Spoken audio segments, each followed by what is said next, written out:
कि कल है तीज, जिसको हमारे यहाँ गणगौर तीज कहते हैं। शंकर और पार्वती 16 दिन तक तैयार हुए थे और तैयार होने के बाद शिव और पार्वती शिव महापुराण के यजमान बनकर जा रहे थे। तो कल का दिन है वो। कौन सा दिन है कल का? गणगौर तीज का दिन, कल का दिन। चैत्र के महीने में जो शुक्ल पक्ष की तीज आती है, वो चैत्री नवरात्रे में जो तीज की तिथि होती है, उस दिन शंकर और पार्वती शिव महापुराण के यजमान बनकर कथा सुनने के लिए गए थे। 16 दिन तक पार्वती और शंकर का श्रृंगार होता है। उसमें से आज का दिन सिंधारा दूज का होता है। क्यों सिंधारा दूज कहते हैं? सिंधारा दूज का मतलब क्या है? क्यों हिंदू धर्म में सिंधारा दूज मनाई जाती है? किस लिए? आज पूरे भारत की भूमि पर कई माताएं हाथ में मेहंदियां लगाती हैं, चूड़ियां पहनती हैं, सुंदर चुनरी पहनती हैं, माँ ब्रह्मचारिणी का पूजन करती हैं, माता का आराधना करती हैं। सिंधारा दूज, उसका कारण केवल इतना सा है। सिंधारा दूज का मतलब यह होता है कि चंचुला देवी जब 14 दिन तक शंकर और पार्वती अपने गुफा में से बाहर नहीं निकले शिव महापुराण के यजमान बनने के लिए, तब माता चंचुला देवी ने हाथ जोड़कर मां जगतजननी जगदम्बा को सुंदर वस्त्र, सुंदर चूड़ियां, सुंदर आभूषण माता के चरणों में ले जाकर समर्पित करे थे और कहा, मां इन चूड़ियों को जो मैं दे रही हूं, ये लाल चूड़ी, ये लाल श्रृंगार, ये लाल वस्त्र, जो लाल चूनर जो मैं प्रदान कर रही हूं, मां बस ऐसी कृपा कर दे कि तू इन चूनर को धारण करे और मेरा भी सौभाग्य, मेरा भी सुहाग अमर कर दे। बस इतनी कृपा मेरे ऊपर कर दे। वो सिंधारा दूज का महत्व है। वो सिंधारा दूज का महत्व।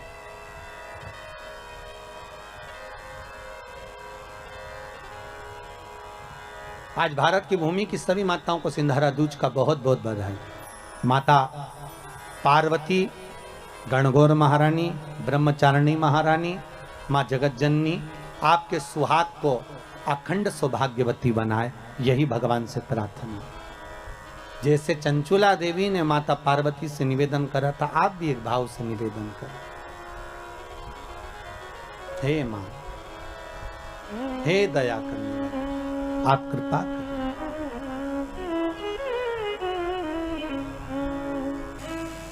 अगर हम मृत्यु लोक में जन्म लिए हैं, चाहे जो भी बनकर पैदा हुए हो, 84 लाख योनियां जो हमको मिली, उसमें हम जो पैदा हुए, जन्मे, तो हमने वापिस जाने के बाद नरकों का भोग भी भोगा है।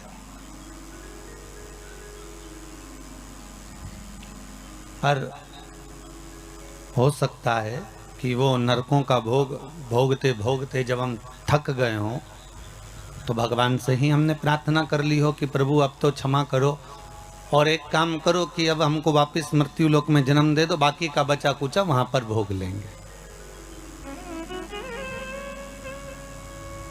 हम भी अपने प्राणों को त्यागने के बाद जब हम पहुंचे भगवान के दरबार में, हमने पहुंचकर भोग भोगा। हमने नरकों का भी भोग भोगा, हमने स्वर्ग का भी भोग भोगा।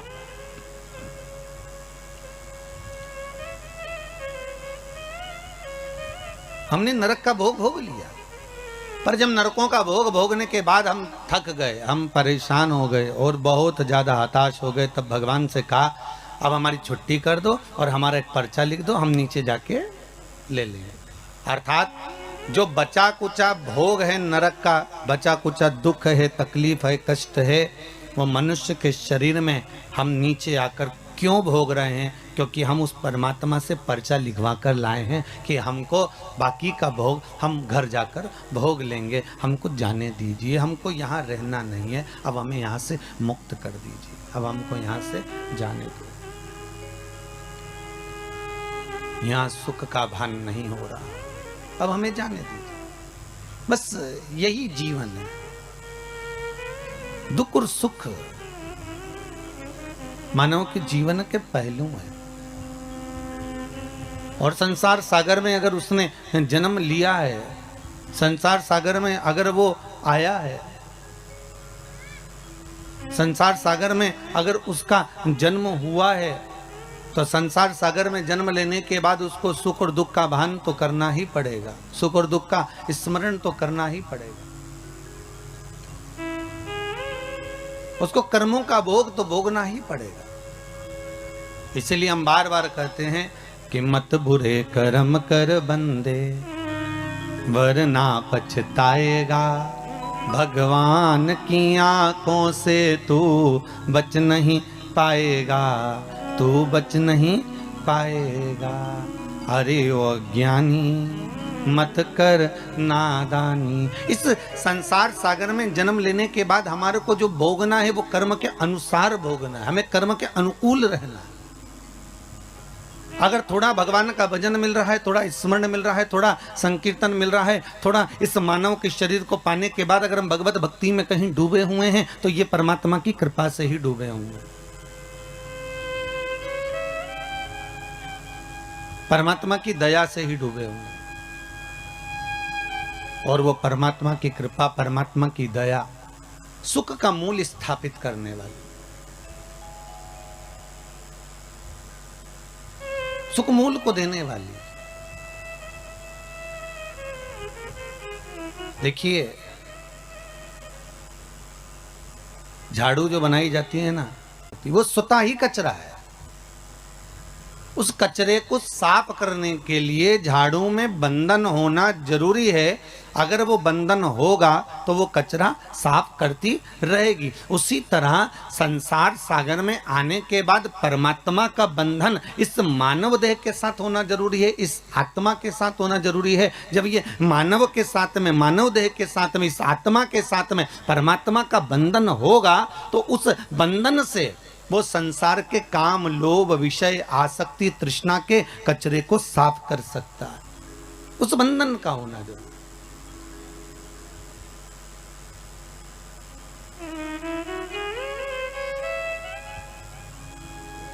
और यदि मानव का देह मिलने के बाद भी हम उस परमात्मा से नहीं बंधे, उस परमात्मा से हमारा बंधन हो ही नहीं पाया, उस परमात्मा से हम एकाग्रचित्त हो ही ना पाए, तो फिर उसका कोई सुख नहीं है, उसका कोई आनंद नहीं है।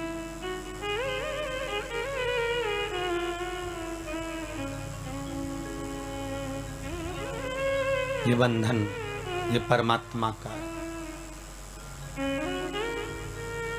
जैसे आप रोज गंगा नहाने नहीं जा सकते, आप रोज सरयू का स्नान करने नहीं जा सकते, आप रोज छिपरा का स्नान करने नहीं जा सकते, आप रोज प्रतिदिन कहीं मंदाकिनी का स्नान करने नहीं जा सकते, तो हमारे हिंदू धर्म में रीति बना दी कि गले में तुलसी की माला पहन लो, रुद्राक्ष की माला पहन लो।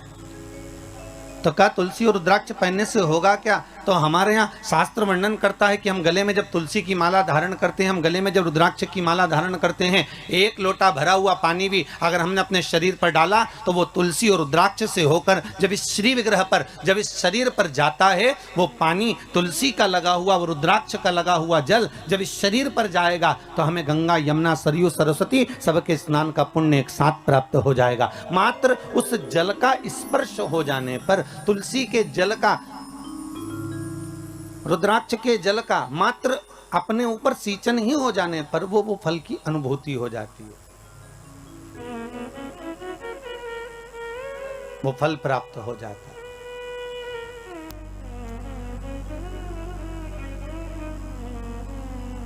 क्यों ना पहने?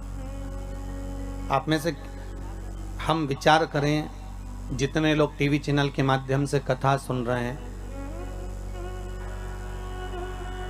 गले में अगर आपके तुलसी की माला है और आप प्रतिदिन स्नान करने के लिए भले वॉशरूम में जा रहे हैं और स्नान कर रहे हैं, एक लोटा पानी भी अगर आपके शरीर पर डल रहा है तो वो तुलसी से निकलकर इस शरीर पर जब जाता है तो गंगा, यमुना, सरस्वती के स्नान का पुण्य मिल जाता है। गले में अगर रुद्राक्ष की माला है, आप अगर स्नान करें और रुद्राक्ष का जल आपके शरीर पर जा रहा है तो उसका फल 1000 गुना प्राप्त हो जाता है, 1000 गुना फल। अरे कितना सुंदर भाव कहा है महाराज जी कि स्कंद पुराण में 16 मुखी तक रुद्राक्ष का वर्णन है, शिव महापुराण में 14 मुखी तक रुद्राक्ष का वर्णन।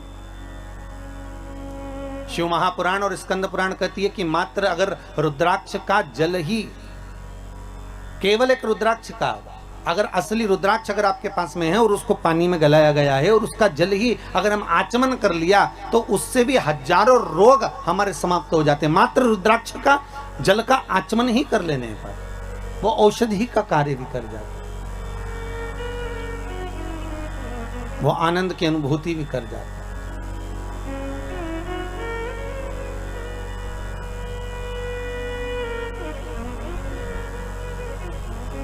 शिव पुराण कहती है, शिव महापुराण वर्णन करती है कि ब्रह्मदेव भगवान ब्रह्मा भगवान शिव के पास जाकर कहते हैं कि अब इस सृष्टि का जो निर्माण है, इस सृष्टि का जो निर्माण मुझे करना है, उसमें संसार की जितने जीवों का हम निर्माण करेंगे उन जीवों को जीवित रहने के लिए कुछ ना कुछ सुख हमें किसी के साथ जोड़ना पड़ेगा।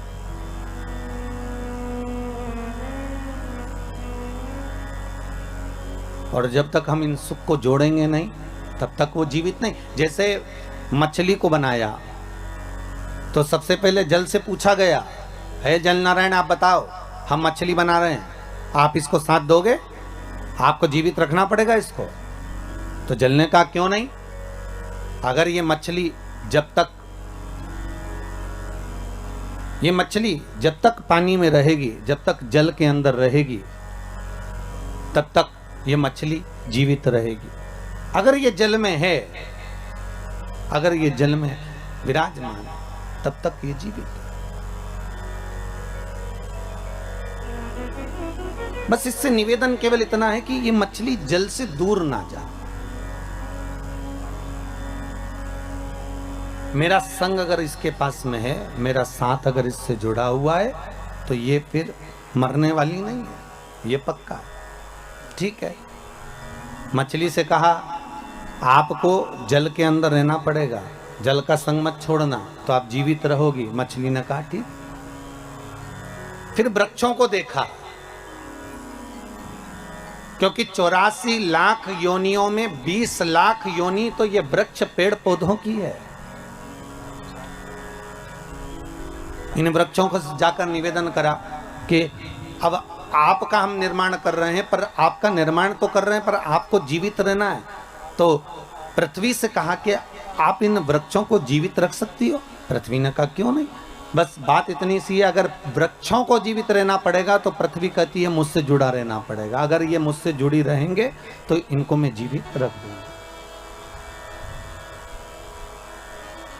ये मुझसे जुड़े रहे। और आप सब जानते हो, आप तो पांडेतारा के इस गांव में निवास भी करते हो और अपनी प्रकृति को स्मरण भी आप करते हो, तो आप सबको ये मालूम भी होगा कि पृथ्वी से जब तक वृक्ष जुड़ा रहता है तब तक वो जीवित रहता है, और पृथ्वी से जैसे ही वृक्ष निकल जाता है, उसकी जड़ें छूट जाती है, वैसे ही वो भी वृक्ष सूख जाता है। फिर उसका कोई महत्व नहीं रहता, फिर वो सूख जाता, उसका महत्व समाप्त हो गया। फिर मनुष्य बनाया, मानव का शरीर का निर्माण कर। तो मानव शरीर का जब निर्माण करा तो ब्रह्मदेव ने डायरेक्ट जाकर भगवान देवाधिदेव महादेव से निवेदन करा, भगवान शिव से, हर हर महादेव। भगवान शंकर ने पूछा क्या बात है ब्रह्मा जी, आज तो आप हमारे पास में आयो हो, क्या गया ऐसा, कैसे आना होगा? ब्रह्मा जी कहते हैं महाराज जी बस आने का कारण केवल इतना सा है कि अब हम मनुष्य का निर्माण कर रहे हैं, मानव शरीर का निर्माण कर रहे हैं। तो मानव शरीर को जीवित अगर रहना है, मानव शरीर को अगर मनुष्य शरीर को बनाए रखना है, तो उसके निर्माण में आपकी जरूरत है। शंकर जी ने पूछा वो कैसे? शिव जी से ब्रह्मा जी ने कहा कि संसार को अगर श्वास प्रदान करने वाला है, संसार को अगर दुख का नाश करने वाला है, संसार को अगर जीवित रखने वाला है, संसार को अगर मनुष्य देह को स्थिर रखने वाला है, तो वो देवाधिदेव देव है, वो शंकर है। तो आपसे निवेदन केवल इतना है कि हम मनुष्य का जब निर्माण करें तो हमारा भोलेनाथ, हमारा शंभु, हमारा शंकर, हमारा देव अधिदेव महादेव, इनको जीवित रखने में संग प्रदान कर।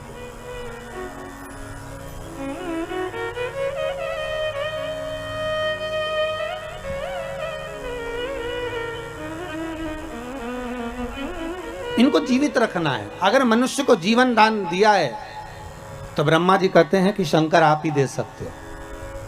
फिर वही वाली बात आ गई, महाराज जी बहुत ध्यान से सुनना। सबसे कठोर धातु लोहा, लोहे की तलवार बनती है, लोहे की गुप्ती बनती है, लोहे का फरसा बनता है, लोहे की बंदूक बनती है। सबसे कठोर धातु है लोहा। लोहा ये विचार करता है कि अगर मैं चाहूं तो संसार को नष्ट कर दूं, मैं चाहूं तो किसी को भी मार सकता हूं। पर लोहे को जब अहंकार आ गया तो लोहे के सामने अग्नि आकर खड़ी हो गई और अग्नि ने कहा तो चिंता मत कर, तुझसे ज्यादा कठोर मैं हूं, मैं कभी भी तुझे गला सकती हूं। और लोहे को अग्नि गला देती है।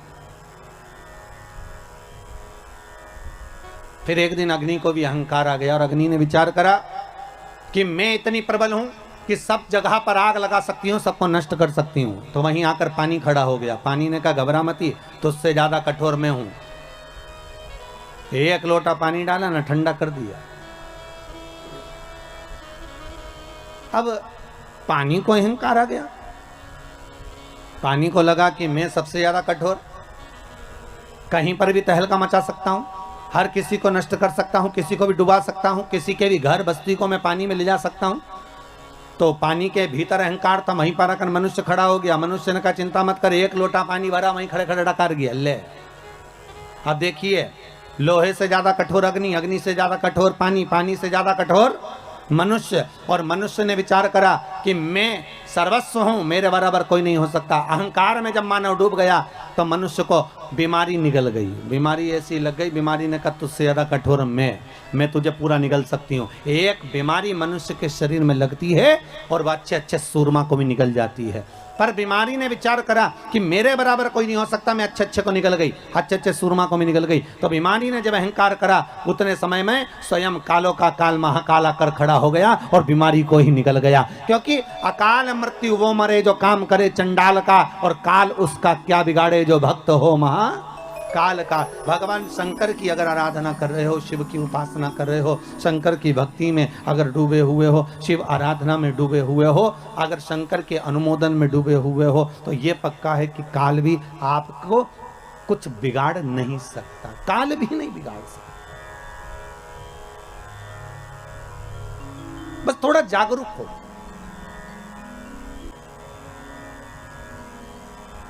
पर शंकर की कथा कह रही है